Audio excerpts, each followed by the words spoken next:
Hello and welcome to Spardha Lines, your one-stop destination for the civil services preparation. We've been making an announcement that there is a new initiative in the form of daily MCQs and the practice questions. The daily news analysis will focus more on the KAS examination, primarily because we will have a notification released by the government of Karnataka and they will be conducting examination for the KAS recruitment.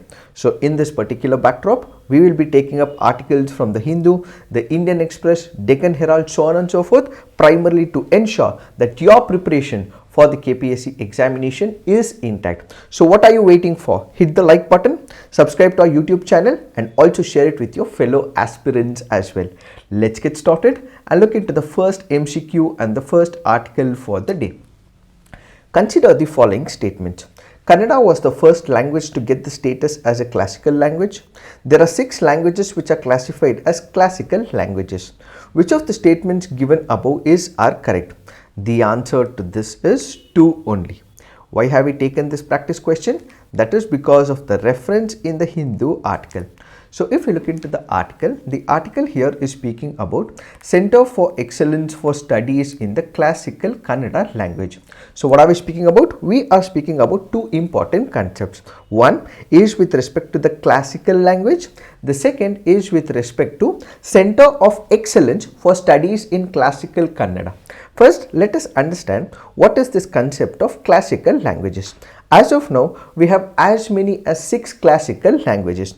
Which are these 6 classical languages? We have Tamil, followed by Sanskrit, followed by Kannada, then what we have is Telugu, then Malayalam and finally Odia. So we have these 6 languages which are classified as the classical language.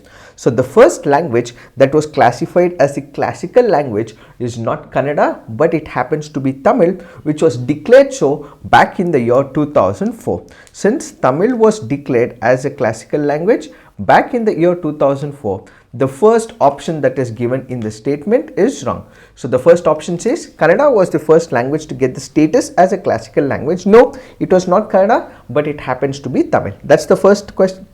That's the first statement. The second statement reads, there are 6 languages which are classified as the classical languages. Yes, this statement is right. We did discuss right now which are the 6 languages. First is Tamil, followed by Sanskrit, then we have Kannada, Telugu, Malayalam and Odia. These are the 6 classical languages. Now the question is, how is this entire process working? How is this categorization done? What is the criterion on the basis of which a language can be given as a classical language? We have a prescribed criterion that is defined by the Ministry of Culture. What is it? High antiquity of its early text, recorded history of over a period of 1500 to 2000 years. So if a language has if the language has a rich background of its own, it has been carrying a legacy from the historical picture. It has a legacy where it is from a period of 1500 to 2000 years. In that particular case, if a language is carried forward for a very long period of time, that will get this particular status. A body of ancient literature and text which is considered as a highly valuable heritage by generation of speakers. What do I understand by this? There is a language, there is a script of its own.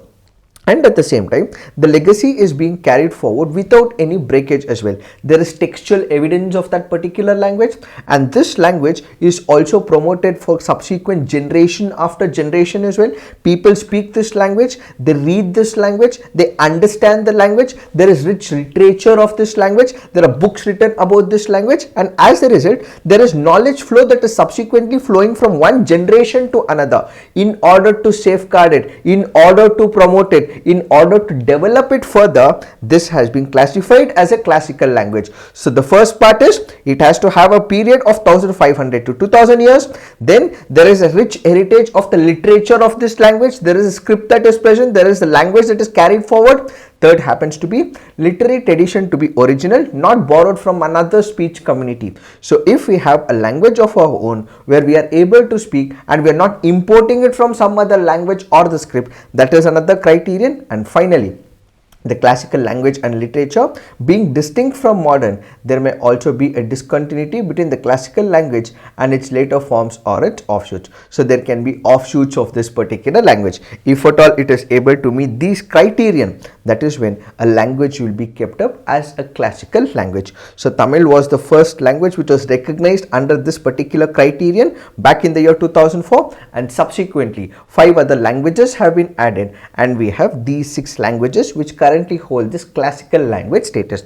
Now the question is, when there is a language classified as a classical language, what are the steps taken by the central government to promote it, develop it? As part of this initiative, we have one of the centers that are established, and this center happens to be Center for Excellence for Study in the Classical Kannada. So this happens to be a center. Similarly, there are centers for other languages as well.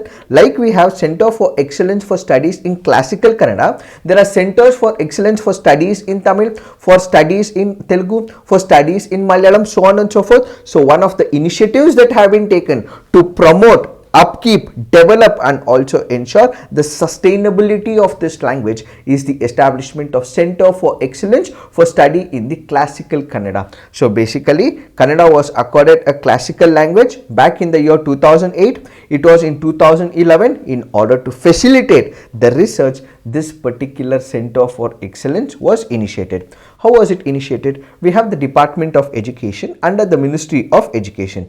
It basically established the Center for Excellence in research in classical Kannada, basically to ensure that we have more studies research. Where is this institute? This institute happens to be present in Mysuru. This can also be very important from your preliminary examination point of view. So where is it? It is in Mysuru. Remember, it can be very important from your preliminary examination point of view. So what is the focus of this center? What will the center basically do? It will identify sources of the classical language, promote, propagate and preserve the classical language inside, outside as well.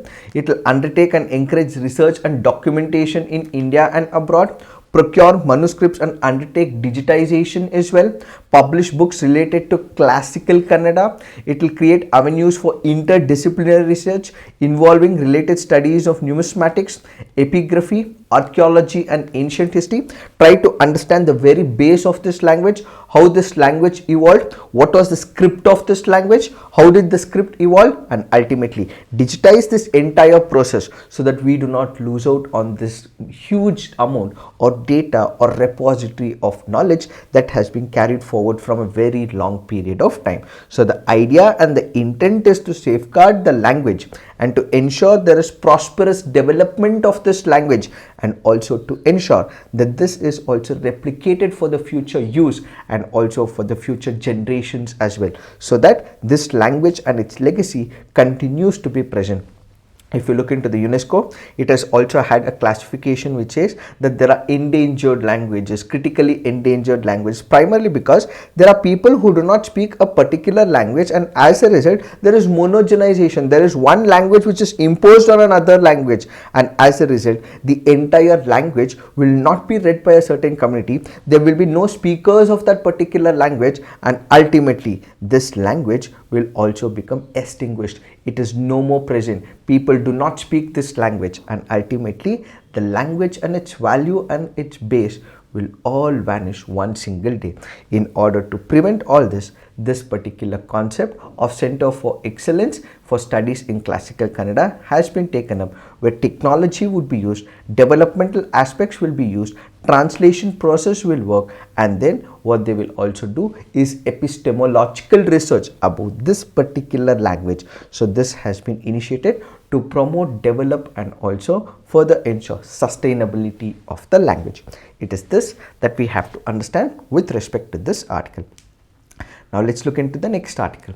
This article says 10th century inscription found in Goa. Whenever there is an inscription, two things that you have to remember is there is an inscription. So it has to be on a particular language, or there has to be a script. So this inscription is written in Kannada language. That is the first point. The second is it also speaks about the achievements of a particular kingdom. What kingdom are we speaking about? Which kingdom are we referring to? We are referring to the Kadambas of Goa. So this article here is primarily speaking about two viewpoints. One is about the inscription. So what did we understand? It is written in Kannada. That's clarified. The second part is about kingdom. So we have the kingdom which has taken up this initiative to write this inscription. So an inscription basically gives us a viewpoint, a perception and an idea about the kingdom as well as people who were ruling that particular kingdom. So if we speak about the Kadambas of Goa, remember we have the Kadambas of Karnataka who were ruling from Banavasi. So an offshoot, or you can also consider one of the groups of this Kadambas of Karnataka of Banavasi happen to be the Kadambas of Goa. So basically the Kadambas of Goa are nothing but an offshoot of the Kadambas of Karnataka who were ruling the northern part of Karnataka, and they were the Kadamba family of Karnataka who were called as the Kadambas of Banavasi during the 4th and the 6th century. So the Kadambas of Goa were the subordinates of Chalukyas of Kalyana.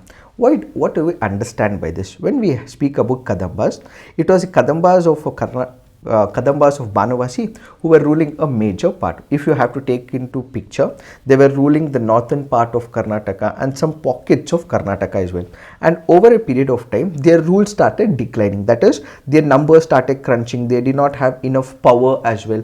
So as and when the power started decreasing, there has to be another dynasty or there has to be another kingdom whose power also will rise. So there is a drop of power on one side. There is increase of power of another dynasty as well. Which is the other dynasty that was increasing during that particular period? It was the Chalukyas of the Kalyana. So the Kadambas of Banavasi, that is in Karnataka, they were seeing a drop, and during this period the Chalukyas of Kalyana were increasing. So their power fold was increasing over a period of time, and it is during this period those who were with the Kadambas of the Banavasi, since their powers were decreasing, they were kings, they were also leaders as well, Dharmadhikari, so on and so forth. These people started migrating to couple of places.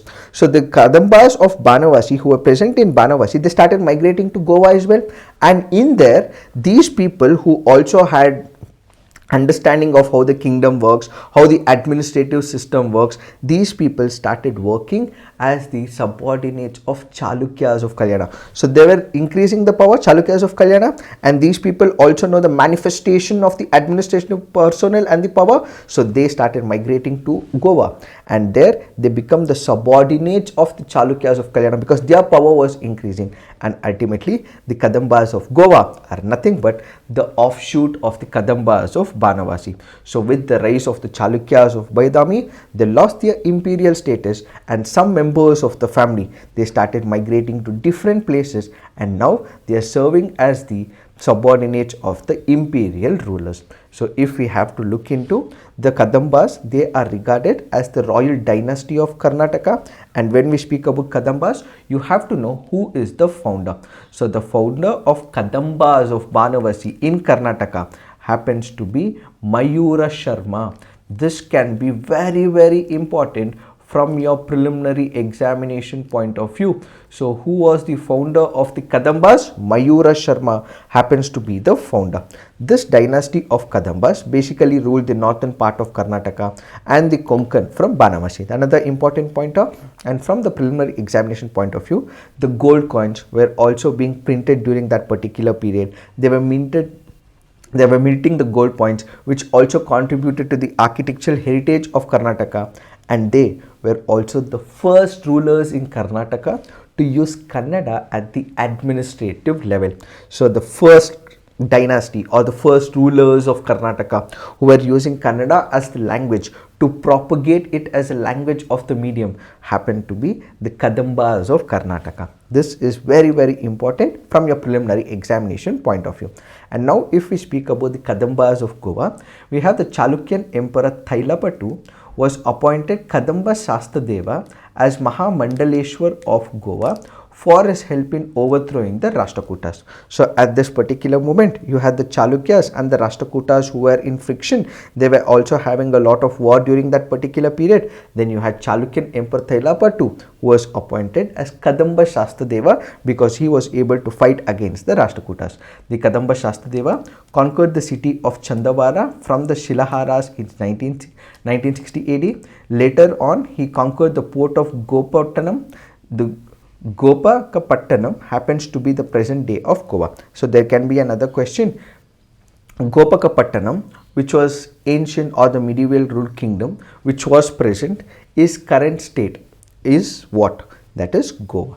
Then perhaps in the battle, Gundaya, the son of Talara Nevaya, participated and won the port at the cost of his life. So it is the father who is praising him in this particular inscription. The lamented father praised the heroic fight of his son, erected a memorial stone of inscription in honor of his son in the temple premises of Mahadeva of Kakoda. So it is the father who is praising his son for his valiance, and ultimately it is the father who has written this inscription for his son.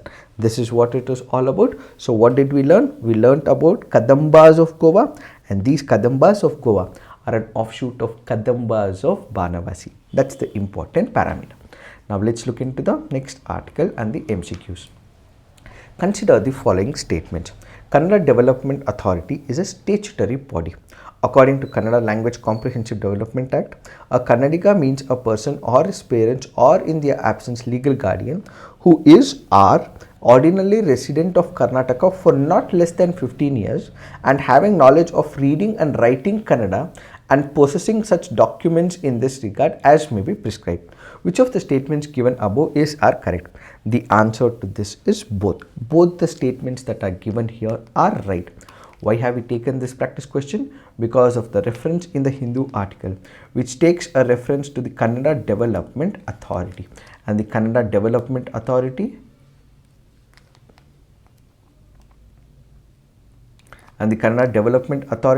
happens to be a statutory body under the Kannada Language Comprehensive Development Act of 2022. So we have one of the major acts called as Kannada Language Comprehensive Development Act. Under this, there is an authority, and this authority is called as a Kannada Development Authority. So the Kannada Development Authority is an authority under this legislation, so it is recognized by law. There can be another way of framing this question. They can ask you a question saying that Karnataka Development Authority is an extra constitutional authority or a body. Is it a right statement? Yes, it is a right statement. How? Let me explain what is the difference between constitutional body and extra constitutional body. Let's say, for example, there is a mention of that authority in the Constitution of India. For example, Election Commission. Is it present in the Constitution of India? Yes. So it happens to be a constitutional body.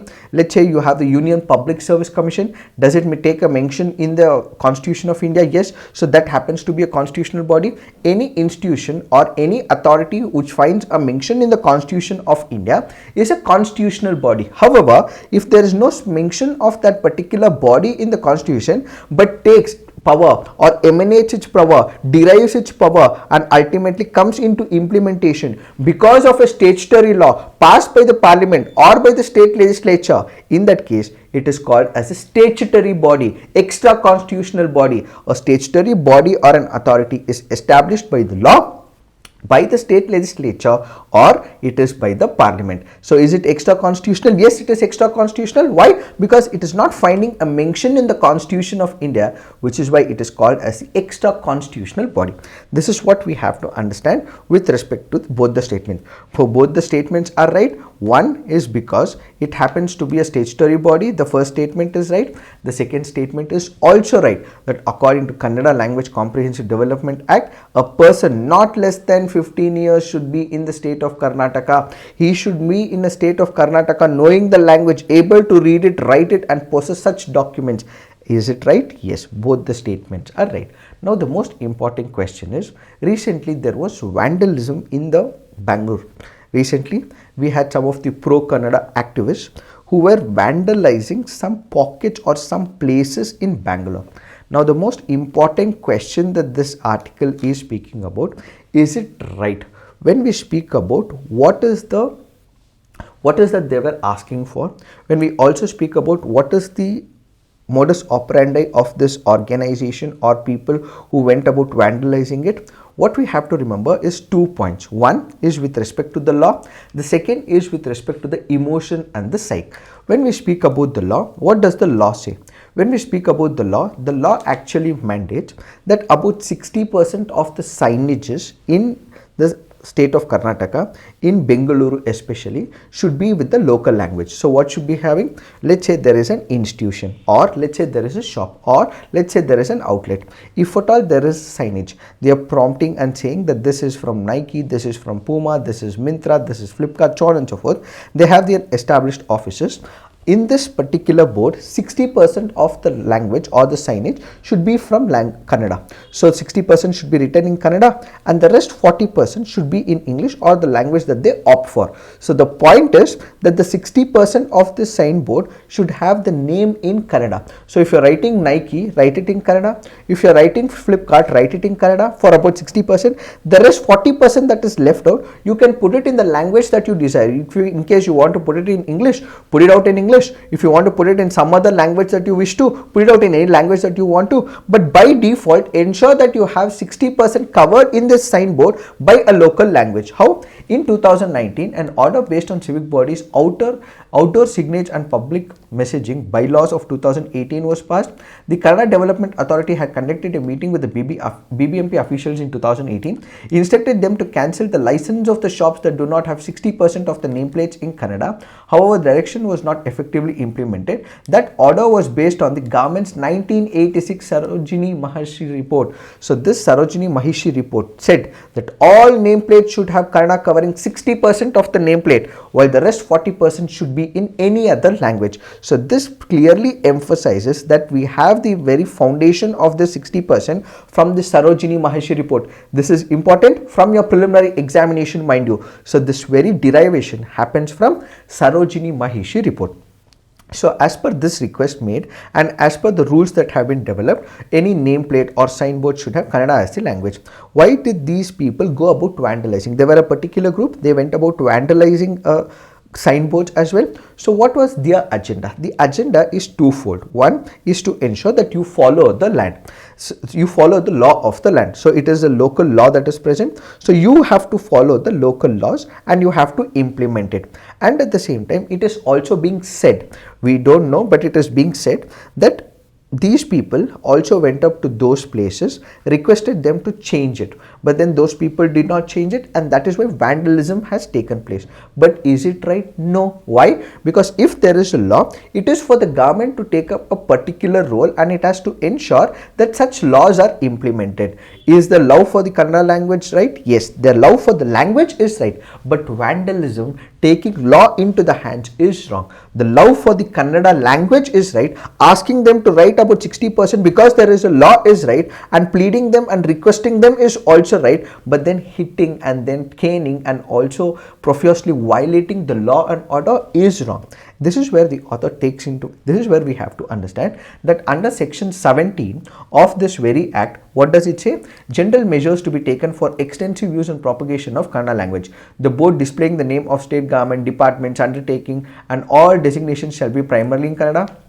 The particulars displayed on the boards erected under the supervision of various governments should be in Kannada. The pamphlets, banners, flex, electronic display, information aided or unveiled shall be in Kannada. The upper half of the portion displaying the names of commercial, industrial, business, undertaking, counseling centers, hospitals, laboratories, amusement centers and hotels functioning with the approval and sanction of the government or local authorities shall be in Kannada, and lower half can be in any other language. So the point is, we have a law and this law clearly emphasizes the fact that you have to use the local language, because people in this particular area will only understand, only be able to read it in the local language. Why not implement it? When there is a law which clearly says the same, when there are bylaws which clearly says the same, why not implement it? Implement this law. And this is what they were asking and requesting for. But then their agenda was right, their intent was right, but the way of execution, the means to the path was wrong. So the idea being that if at all there is a question that is being asked,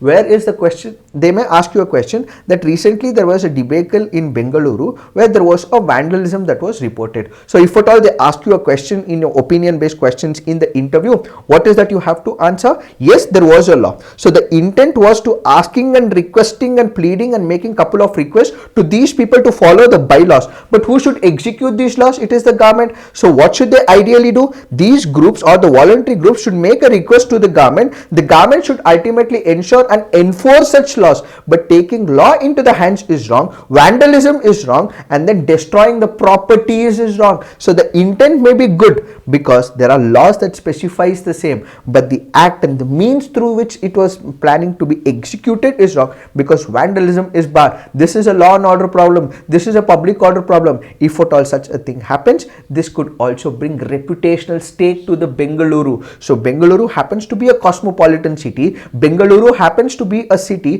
which has taken pride in itself as the IT capital of the country, the Silicon Valley of the country. If at all such hooliganism, ruckus, and then such ideas is not prevented, in that case the reputation of Bengaluru could go at stake. Investments may not happen, people may pull off their investments, and ultimately when investments do not happen, then it is the people who are bound to suffer in that particular region. So for everything, the means also matters, and it is the government which has to take care of this entire exercise, is what is this article all about.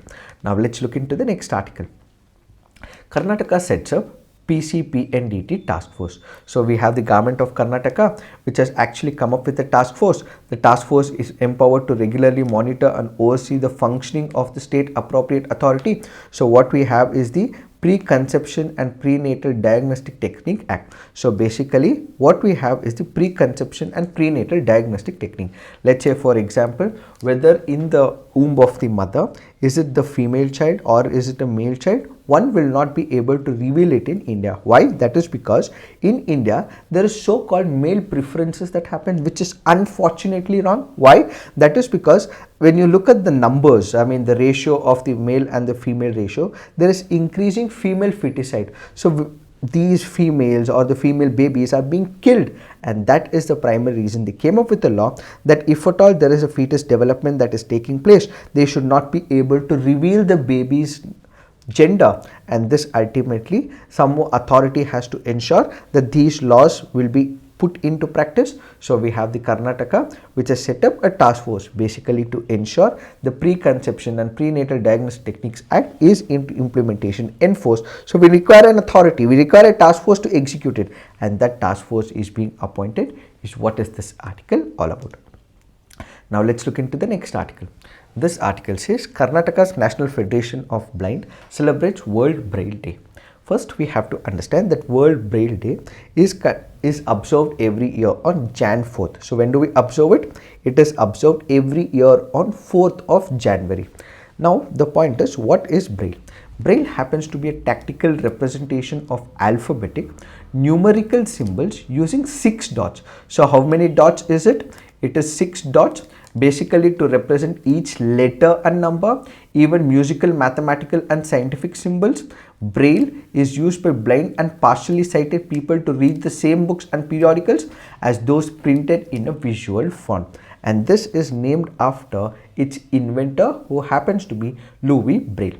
Braille is essential in the context of education, freedom of expression and opinion, as well as social inclusion, as reflected in Article 2 of the Convention on the Rights of the Persons with Disability.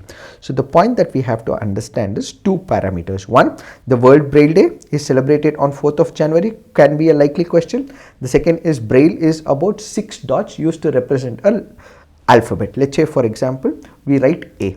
So if at all A is written, this A is represented with 6 dots, or if we have B as one of the alphabets, B is represented in 6 dots. So the minute they touch that particular alphabet, they would be able to visualize that this is a language. With the touch and feel of the dots, they will be able to understand that this happens to be an alphabet A, this happens to be an alphabet B. So in case they go to a restaurant or in a place where they want to read a particular book, that will be in a Braille language. So they touch it, feel it, embrace it, and they will understand what is the intent of the author. So this is celebrated every year basically on Jan 4th, basically to ensure that these people are made inclusive. So we read the books by seeing it, they read it by feeling it, so that they also feel and love the language or that particular book that they would want to embrace. This is what we have to understand with respect to this article. Now let's look into the next article. This article says Mantra Mangalaya. What is this Mantra Mangalaya? Mantra Mangalaya is one of the concepts that was propagated or in fact supported by Nadakavi Kuvempu. This can be important from your preliminary examination point of view. So what is this concept of Mantra Mangalya? Mantra Mangalya basically says simple marriage. Let's say for example, when we speak about marriages, marriages are meant to be lavish. In India, we have a lot of customs that are involved. We have lot of practices that are involved, and there are people who are also brought into the marriages as well. You have a lot of customs being practiced as well. So Kuvempu basically says, yes, that is good enough, but what if we can also practice an alternative form of wedding which is called as Mantra Mangalya? What is this Mantra Mangalya? Mantra Mangalya is simple wedding. We will not have a lavish wedding. We will have only immediate relatives and close friends wedding, which is called as a simple wedding, which we are seeing off late as well. So what was envisaged originally by Kuvempu, a beautiful concept of Mantra Mangalya, is nothing but simple marriages. So Kuvempu evolved a distinct model of marriage called as Mantra Mangalya. It's an extension of his ethical idea of Vishwamanava. Who is a Vishwamanava? He happens to be a universal man. So views all community identities as artificial and narrow, and ask individual to experience the world anew. So basically, in this particular concept of Mantra Mangalya, it disallows dowry or bride price and recognizes marriages across all castes and religions. Horoscopes have no place here. Wedding expenses are kept very minimal. Guest list is restricted to close relatives and friends. Music is not played at all, and trees are absent. The family elders and other well-wishers of the couple officiate over the ceremony, which is called as the Mantra Mangalya. Mantra Mangalya is a concept that was propagated. It was also supported by Nadakavi Kuvempu, which can be very, very important from your preliminary examination point of view. Now let's look into the next article. This article is speaking about two important parameters. One, it speaks about the Gond tribe. The second, it speaks about Apatani tribe. As part of the assignment, you have to put on the comment section this Apatani tribe, its significance, its practices, which state has recognized them as scheduled tribe, is what you have to put on the comment section. What we will be speaking about is with respect to the Gond tribes. So the Gond tribes are tribes who were classified as the scheduled tribes. They are present in many states as well. They are predominantly present in the state of Madhya Pradesh, in the state of Maharashtra, Chhattisgarh, Uttar Pradesh, Telangana, Andhra Pradesh, Bihar and Odisha. So they are present in couple of states as well, and they are recognized as the scheduled tribes. When we speak about this tribe, they have a Gondi language. This Gondi language belongs to the Dravidian family. Another important factor from your preliminary examination point of view. So they have a language called as the Gondi language, and this belongs to the Dravidian family. And when we speak about Gonds in specific, we also have to emphasize for the fact that they have the culture of their own. They have something called as the Gond paintings, and they have evolved from Digna and Bitti Chitra. So what is Digna? Digna happens to be a traditional geometric pattern on the walls and floors of the houses. So what is it? It is a geometric pattern. Digna happens to be a geometric pattern on the walls and the floors of the houses of the Gond tribes, and Bitti Chitra is painted on the walls of the houses, and these paintings include images of animals, plants and trees. And do remember, all the colors for the painting happens to be the natural colors. These are some of the important parameters that you have to know from the Gond tribe. But Apatani tribe, its importance, its significance is what you have to put on the comment section. Now let's look into the next article. This article says deadly strikes hit Gaza as tensions rise in West Asia. We recently had issues in Iran as well. We now have issues in Gaza right now. If you look at what happened in Iran recently, there was a bomb blast. A crowd was present to mark 4 years since 2020 US ordered killing of General Soleimani, and this Soleimani happened to be 62, was in charge of Quds Force of Iran's Islamic Revolutionary Guard Corps. He is a wing of Iranian military. He was designated as a foreign terrorist organization by the US in 2019. Soleimani was known to have participated in the 1979 Islamic Revolution, which led to overrule of Pahlavi dynasty and establishment of a theocratic state in Iran. But now, when you consider what's happening in Iran, what's happening in Gaza, you have to link it, because this entire Middle East and the West Asian region is now under grave human rights crisis. You have Hamas and Hezbollah are believed to be backed by by Iran, which has been engaged in a proxy war with Israel for decades. Iran is also known to support the Houthis in Yemen, and ultimately you have issues in Yemen, you have issues in Gaza, you have issues in Palestine, you have issues in Israel, you have issues in Iran. This ultimately means that the entire Middle East and the West Asia is boiling. There are great human rights violations that are taking place, and in all likelihood Iran is again gonna come back because it has seen one of the worst devastation instances in this present case. So in all likelihood it's gonna come back, and this could have grave violations of human rights once again in the Middle East and the West Asian region, is what is this article all about. It is this that we have to understand for today's discussions. So this is it for today. If you're liking these initiatives, please to hit the like button, subscribe to our YouTube channel, share it with your fellow aspirants so that they get to understand what are the type of questions that can be asked in your KPSC examination. Thank you for watching. All the best.